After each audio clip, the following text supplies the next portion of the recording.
Hello, if you are facing a problem like a buzzing sound in the background of the recording like this,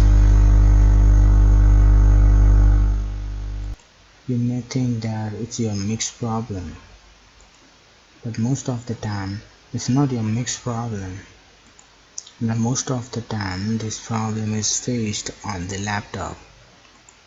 But the reason is why, well, the reason for most of the time is that it's not grounded. The plug of your computer is not grounded. Grounded means earthing. If you will remove the AC adapter from your laptop, you will see that the buzzing sound is completely gone.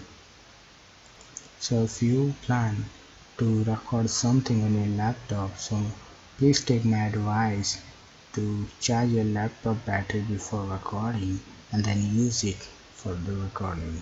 Thanks for watching. Please click to subscribe.